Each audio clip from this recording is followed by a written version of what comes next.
Alors nous avons avec nous le député français Benoît Hamon, ancien ministre de l'Éducation nationale de la République française, et qui était avec nous en Haïti. Benoît Hamon qui participe dans le cadre d'une mission d'une délégation de députés français France-Haïti. Monsieur Hamon, bonjour et bienvenue sur RFM. Bonjour, merci de votre invitation. Alors, parlez-nous un peu de ce groupe France-Haïti au Palais Bourbon. Le groupe France-Haïti, c'est un groupe qui réunit des parlementaires, des députés qui ont de la sympathie, de l'amitié, voire même plus pour Haïti, et qui, dans tout cet espace caribéen, veulent travailler à améliorer les relations entre la France et Haïti. Nous ne sommes pas les représentants du gouvernement français, nous ne sommes pas les représentants ni même de l'État français, mais les représentants de l'Assemblée nationale, donc du peuple français. Et ce qui veut donc dire que les coopérations telles qu'on les envisage nous, telles qu'on pourrait les renforcer, peuvent relever de coopération entre acteurs du secteur privé, de coopération entre collectivités locales, de coopération entre parlements, mais ça peut aller bien au-delà de la simple coopération entre États. Et si vous voulez, c'est un peu le lobby d'Haïti à l'Assemblée nationale française, c'est-à-dire ceux qui défendront la cause d'Haïti si elle avait besoin d'être défendue en France. Est-ce qu'on peut dire que c'est un groupe qui est très actif ?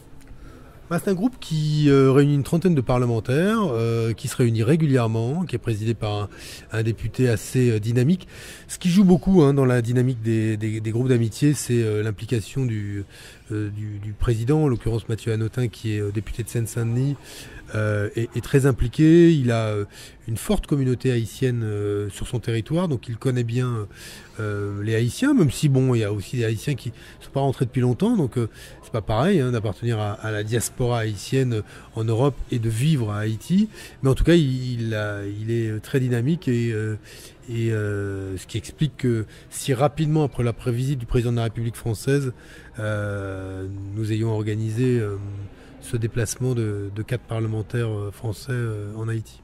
Alors, Benoît Hamon, vous êtes venu en Haïti, vous avez rencontré beaucoup d'autorités, vous avez rencontré les membres de la société civile. Parlez-nous en gros des différentes rencontres que vous aviez eues dans le cadre de cette visite en Haïti. Écoutez, moi j'avais un intérêt particulier pour les questions d'éducation. Alors c'est pas un hasard, j'ai occupé ce portefeuille ministériel en France. Mathieu Hanotin m'avait insisté pour que je puisse faire ce déplacement. Pourquoi ? Parce que quand le président de la République française est venu, il avait annoncé que l'effort de la France en matière de coopération porterait sur les questions d'éducation. Et c'était une manière pour nous, à travers cette délégation parlementaire, de donner une suite à cet engagement. Alors il y avait déjà eu des initiatives de prise, mais de pouvoir vérifier là où on en était. Ce qui est formidable en Haïti, je trouve que c'est un vrai atout dans ce pays, c'est la place qu'occupent les questions éducatives dans les familles haïtiennes, c'est-à-dire l'importance que donnent les papas et les mamans à l'éducation de leurs enfants. Et ce qui est essentiel aujourd'hui, c'est qu'on puisse avoir en Haïti une offre éducative à la hauteur des attentes placées par les familles dans l'éducation de leurs enfants. L'éducation, ça coûte cher et parfois on n'est pas forcément toujours très heureux de la manière dont ça se passe.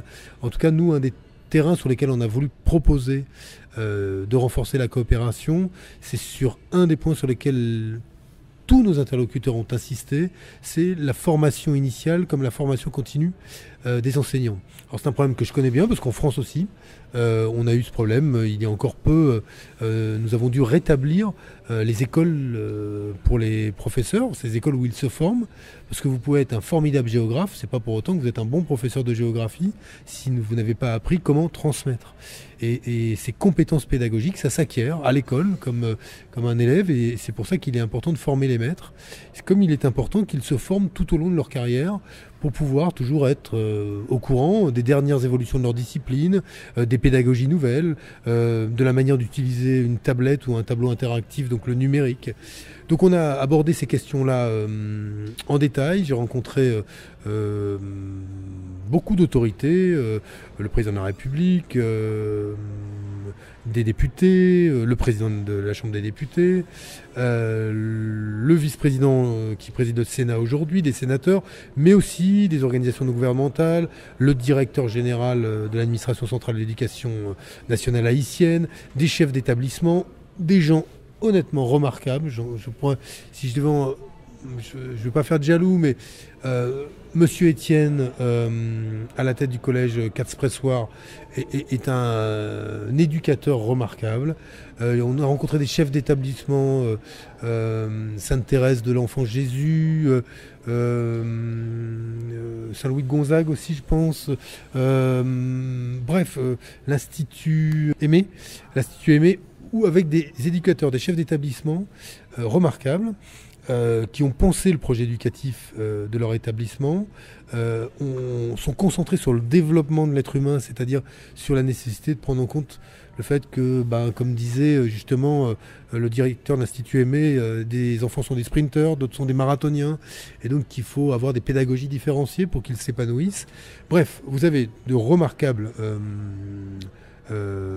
expérimentation, expérience, histoire éducative. Tout l'enjeu, c'est comment tout ça se duplique, comment on l'étend. Et peut-être que là, la France peut aider, parce que tout est ici. Je veux dire, il n'y a rien à inventer, vous n'avez rien à importer de nulle part. Il y a énormément de choses. Peut-être l'expertise française peut-elle aider auprès de l'État haïtien à organiser mieux le système éducatif, la formation des profs, à aider à la révision des programmes. Bref, voilà, un terrain sur lequel j'ai été à la fois très heureux de ce que j'ai vu, puis très heureux de pouvoir m'impliquer sur le long terme pour essayer, à ma modeste place, de m'inscrire dans cette coopération féconde entre la France et Haïti sur les questions éducatives. Alors, député Hamon, il y a un autre chantier important, celui de l'enseignement supérieur. Comment la France pourrait-elle aider davantage dans ce secteur ? Écoutez, on parle évidemment des bourses, de l'augmentation du nombre de celles-ci, des coopérations entre universités françaises, universités et établissements d'enseignement supérieur haïtiens. Il est incontestable aujourd'hui que c'est sans doute cet aspect-là qui est un peu le parent pauvre de la coopération entre Haïti et la communauté internationale. Et c'est un des terrains sur lesquels nous avons le désir d'agir plus. Mais là encore, il faut faire du sur-mesure. Parce que l'enseignement supérieur, ça nécessite de calibrer le type d'aide que l'on souhaite en fonction des besoins qui sont ceux à la fois de la nation haïtienne, la République haïtienne, mais aussi de son économie, en termes de formation supérieure, de formation professionnelle, de formation de techniciens, d'ingénieurs. On voit bien qu'il y a des enjeux absolument énorme et à la fois extrêmement enthousiasmant à Haïti sur la question de la collecte, du traitement des déchets, la manière dont on pourrait les valoriser demain. Si on valorisait toute cette... Quand on voit des déchets, on ne pense pas que ça peut être une richesse. Et en fait, paradoxalement, nos déchets sont une richesse parce qu'on peut faire de l'argent avec et on peut faire de l'argent sobrement sur le plan écologique. Bon, là, on voit bien qu'il y a un gros enjeu. Et ben là, imaginez demain aider à renforcer les coopérations pour former les ingénieurs dans ce domaine-là, ça peut être une mission. On voit aussi qu'il y aura peut-être besoin demain de diversifier la production énergétique.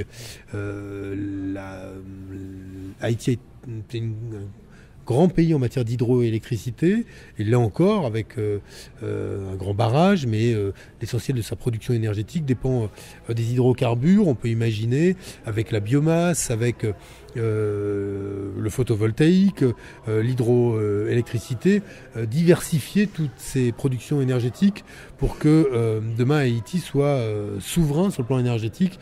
Et la souveraineté sur le plan énergétique, c'est souvent aussi beaucoup de souveraineté politique et démocratique. Parce que quand vous êtes dépendant des autres sur ce qui est un peu... l'électricité, c'est un peu comme le sang dans nos corps à nous. Quand c'est coupé, c'est toutes nos habitudes, toutes nos économies qui s'arrêtent. Donc c'est important de maîtriser cela. Voilà encore un domaine où on pourrait imaginer des coopérations très fortes. En tout cas, je vais vous dire, moi j'ai vu une chose, si j'ai 2 secondes pour l'expliquer. J'ai vu 2 docteurs en informatique haïtiens qui ont été faire leur thèse en France, qui sont revenus en Haïti, qui ont inventé un algorithme en matière d'enseignement du numérique qui permet d'évaluer de manière tout à fait performante des étudiants qui prépareraient leur diplôme uniquement sur Internet, pas que. Ils travaillent dans une société qui s'appelle TESS, qui est haïtienne, qui développe une offre d'enseignement en ligne tout à fait intéressante, qui va se développer, je l'espère. Voilà les mérites de la coopération, parce que ce génie-là, il est 100% haïtien. il est revenu travailler à Haïti. Ils vont peut-être breveter leur algorithme qui sera vendu ensuite à l'étranger et permettra d'enrichir Haïti, et puis peut faciliter considérablement la diffusion de savoir en ligne. Donc voilà, toutes ces expériences qui marchent, ça donne envie de les multiplier. Alors pour revenir sur la question de l'enseignement supérieur, est-ce qu'on peut dire qu'Haïti peut compter sur votre lobby ? Oui, absolument, absolument. Moi, j'ai eu la chance de pouvoir être ministre de l'Éducation nationale, de l'enseignement supérieur et de la recherche. Donc, je me mets évidemment comme parlementaire maintenant à disposition des autorités haïtiennes pour avancer dans ces domaines-là. J'avais eu l'occasion, quand j'étais ministre, de rencontrer votre ambassadrice d'Haïti en France, qui était déjà très impliquée sur ces questions. Quand nous reviendrons, on aura l'occasion, j'imagine, d'en reparler. Mais vous savez, quand vous venez 5-6 jours dans un pays, comme ça a été le cas de cette délégation, en l'occurrence, c'était pas pour y faire du tourisme, c'est pas que j'aurais pas eu envie, mais c'était pas pour ça. Mais surtout, ça permet de creuser les dossiers. On peut faire des déplacements dans certains pays, mais où on survole les questions, on parle, on rencontre les autorités, on fait 2-3 cérémonies, un peu de protocole et tout le monde reprend l'avion. Là, on a pu creuser les dossiers, on a fait 48 heures presque dédiées à l'éducation, au supérieur, à la recherche. C'était vraiment très intéressant, on a pu poser les questions qui étaient nécessaires pour qu'on puisse travailler maintenant. Donc non, moi je suis très satisfait. J'ai fait beaucoup de déplacements à l'étranger. Celui-là m'est apparu parmi les plus riches et les plus féconds depuis longtemps. Alors, vous avez été au Parlement, vous êtes entretenu avec vos homologues haïtiens, et certainement le dossier de la crise, j'imagine, a été abordé. Oui, on a parlé de crise économique aussi, parce que c'est vrai que il n'y a pas que la crise politique, en tout cas cette forme de situation difficile à laquelle se trouve Haïti aujourd'hui. La crise sociale, la pauvreté, les inégalités, c'est évidemment quelque chose dont on a parlé. C'est bien de voir que, je le dis, au-delà de la crise politique, la plupart des dirigeants haïtiens que nous avons rencontrés n'étaient pas préoccupés que de la crise politique, mais aussi et d'abord des questions de vie quotidienne pour les Haïtiens. Parce que, vous savez, les politiques, ça a souvent tendance à parler beaucoup d'eux-mêmes. Quand une classe politique est trop autocentrée, quand elle est coupée des réalités du peuple, c'est jamais bon, surtout quand on est en démocratie.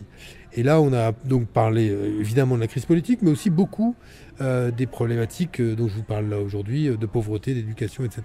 Alors sur la crise politique, écoutez, moi je peux juste vous dire ce que nous pensons, c'est que plus vite on en sort, mieux c'est. De quelle manière les Haïtiens le décideront, mais il y avait un calendrier, un agenda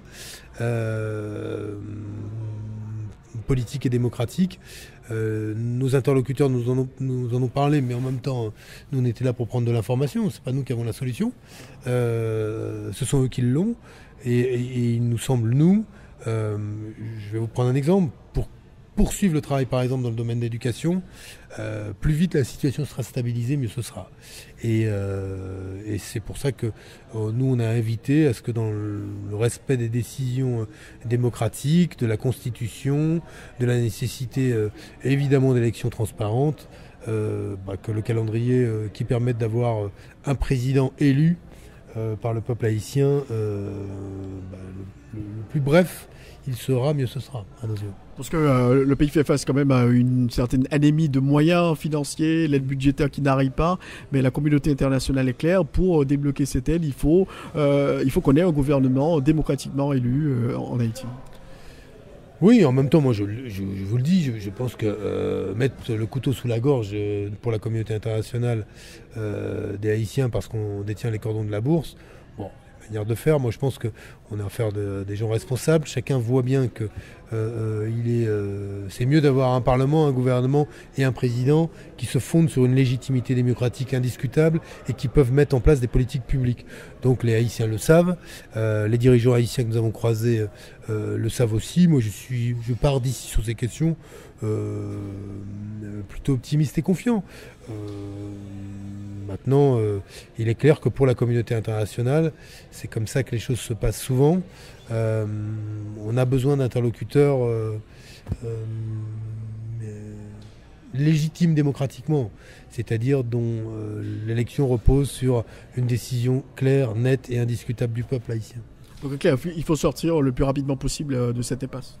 Absolument, et selon les modes que, bah, que ceux qui ont la main décideront, parce qu'on n'a pas la main. Donc les grands partis, le président transitoire, le Premier ministre, il faut que les décisions soient prises. Écoutez, nous, ce qu'on est venu dire, on est venu ici, dans cette période transitoire, poursuivre des programmes dont on voit bien que ces programmes seraient très vite fragilisés si on n'avait pas une situation qui se débloquait. Donc c'est aussi le sens de notre démarche que de dire, nous tenons à vos côtés, nous respecterons vos choix. Il n'est pas question pour la France de dire qu'elle exige ceci ou cela, loin de là. Mais c'est beaucoup plus simple quand on a une situation stabilisée sur le plan institutionnel et politique. Alors au niveau du Parlement, comment ça va se passer en termes de renforcement de coopération après votre visite ? Écoutez, on a d'abord, je pense que Mathieu Hanotin, qui est le président du groupe d'amitié France-Haïti à l'Assemblée nationale, a trouvé son frère jumeau en Haïti, parce que Jerry Tardieu est un parlementaire également très dynamique. Et on a eu l'impression qu'ils s'entendaient très bien tous les deux, ce qui est plutôt bon, et qui va permettre d'avoir des coopérations sans doute beaucoup plus simples. Vous savez, c'est toujours plus simple pour deux dirigeants d'un pays ou deux dirigeants de parlementaires de ne pas avoir besoin de passer par 36 000 intermédiaires pour débloquer les dossiers. De pouvoir se parler en direct, de prendre leur téléphone et de se dire sur tel dossier, est-ce que tu peux m'avoir un tel contact, etc.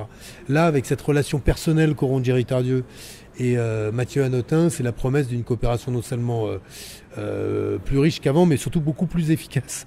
Parce que ce dont on a besoin, c'est que ça aille vite, que ce soit efficace, qu'on fasse pas trop de tralala, comme la politique parfois est capable de faire. C'est des grands discours, du bla, et puis derrière, pas beaucoup d'actes. Ces deux-là sont plutôt quand même, Hanotin et Tardieu, des amateurs de l'action, plutôt que des grands discours. Donc je me réjouis de ce tandem. Alors, député Benoît Hamon, est-ce que d'autres questions, notamment sur le plan technique, le fonctionnement du Parlement, ces questions ont été abordées dans le cadre de cette visite en Haïti avec les parlementaires, notamment qui font face à ces problèmes en ce qui concerne le quorum, tout ça Nous, on a un avantage à l'Assemblée nationale, on n'a pas de problème de quorum. On peut revenir, l'Assemblée légifère quand elle veut, il n'y a pas ces problèmes de quorum.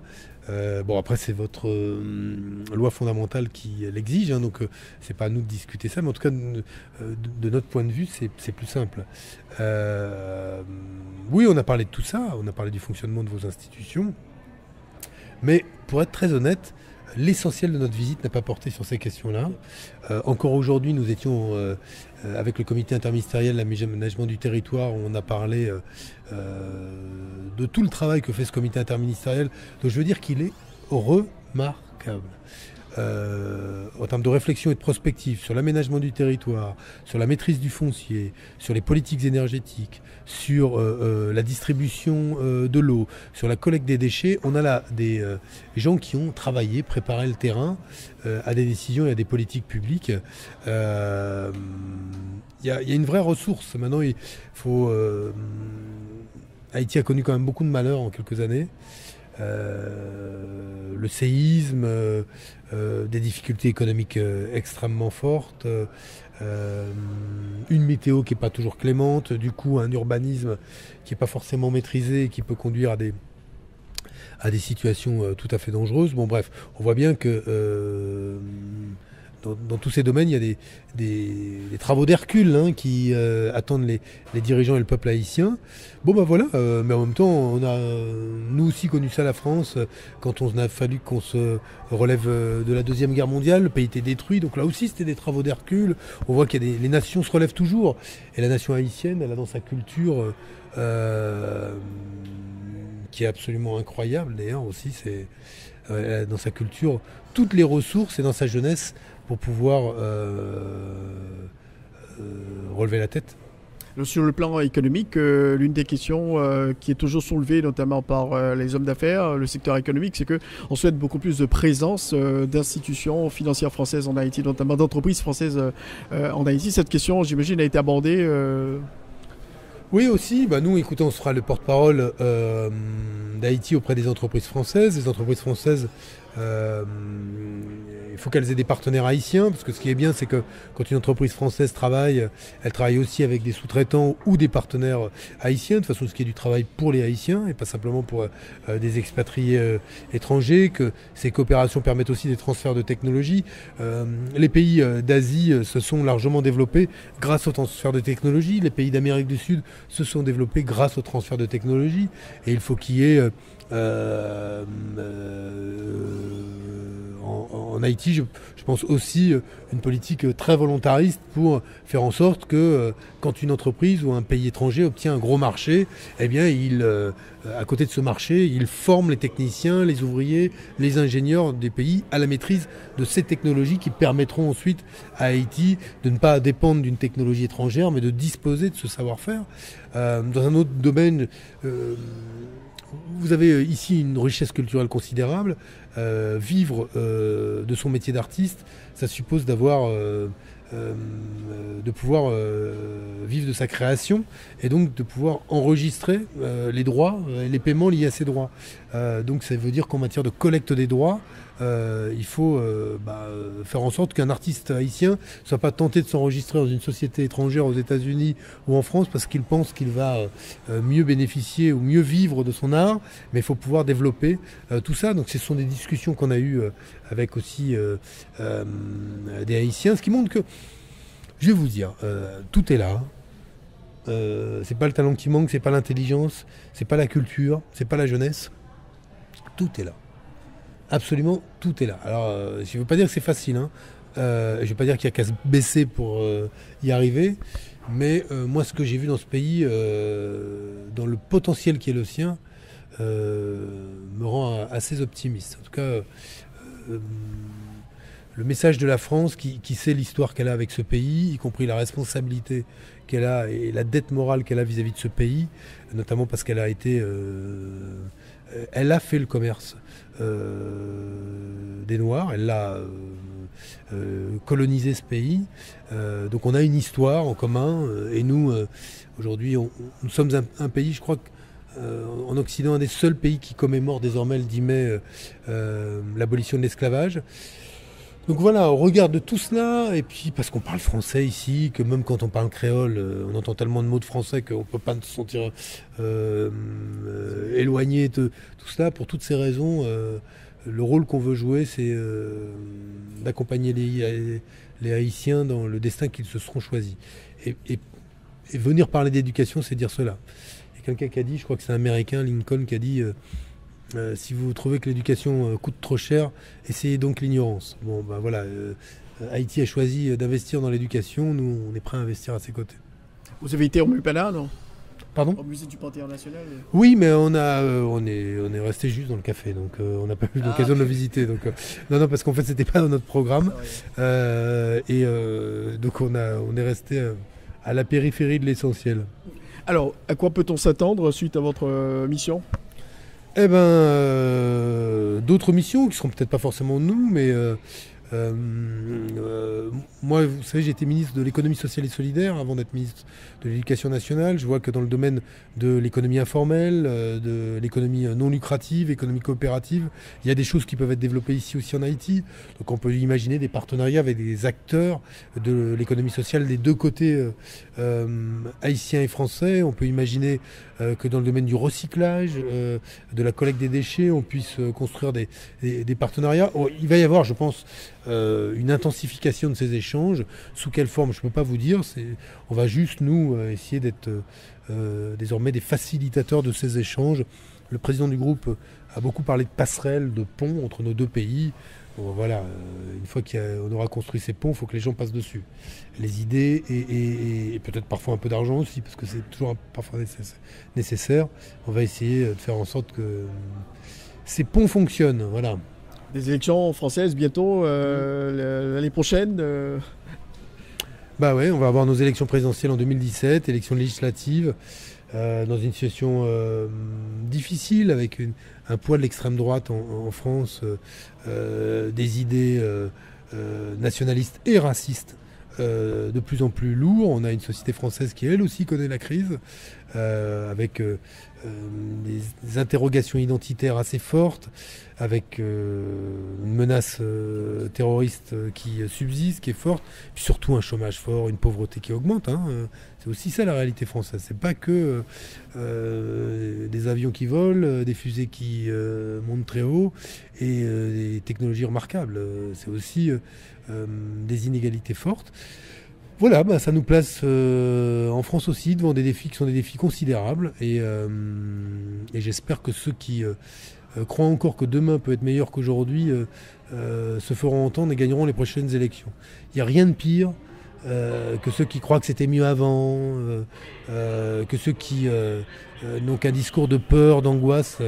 Il y a assez d'angoisse dans la société dans laquelle on vit pour que les politiques n'y rajoutent pas la leur. Voilà, c'est ce que moi je souhaite à mon pays. Souhaiteriez peut-être la réélection de Hollande s'il est candidat. Bien sûr, il y a beaucoup de gens qui souhaitent des primaires au sein du Parti socialiste. Oui, écoutez, moi je souhaite que si François Hollande est candidat à l'élection présidentielle, il passe par des primaires à gauche. Pourquoi ? Parce que c'est un moment démocratique qui permettra le rassemblement de tout le monde derrière. Si on a aujourd'hui, tout le monde le sait, des difficultés pour ce gouvernement, et les principales difficultés qu'il rencontre, outre le fait qu'il n'a échoué à avoir les résultats qu'il attendait en matière de chômage, il les rencontre avec ses propres électeurs qui se disent déçus. Alors donc quand on a un problème dans sa famille, il faut le régler dans sa famille. Et la meilleure manière de régler le problème dans la famille à gauche, c'est de faire des primaires où tout le monde se parle, tout le monde se dit ce qu'il a à se dire, on choisit et à la fin on se rassemble. S'il n'y a pas les primaires, ceux qui auront refusé les primaires prennent la responsabilité et le risque démocratique considérable qu'il n'y ait pas de candidat de gauche au second tour de l'élection présidentielle. Ça me désole rien que d'en parler, donc je ne veux pas y croire, il y aura des primaires. Alors pour terminer, député Benoît Hamon, quel message pour la population haïtienne ? Quel message pour la population haïtienne ? Je ne sais pas qui nous écoute au moment où on parle, mais écoutez, moi j'ai envie de leur dire participez, engagez-vous. C'est pas facile, faut construire son propre destin et moi j'ai vu une énergie considérable. J'ai vu des élèves de seconde me dire des choses qui m'ont laissé le souffle coupé d'intelligence, je vous le dis. Le souffle coupé d'intelligence. J'ai même laissé mon email à une élève de seconde que j'ai trouvé tellement remarquable. Sur le fond, je me suis dit, elle, si elle en a besoin, il faudra qu'on l'aide. Voilà, maintenant il faut que ce soit ces gens-là qui demain soient les leaders économiques, culturels, politiques de ce pays, qui prennent le destin d'Haïti dans leurs mains. Et je pense que ce pays étonnera beaucoup de monde. Et peut-être même les Haïtiens eux-mêmes. Voilà. Donc, allez-y, foncez. Comment on dit ça en créole ? Moi, ça marche peut-être en créole, allez-y, foncez, non ? Avancez. Avancez ? Voilà. Les Haïtiens, avancez. D'accord. Merci beaucoup, député Benoît Hamon, d'avoir été notre invité aujourd'hui. Merci beaucoup. Merci à vous.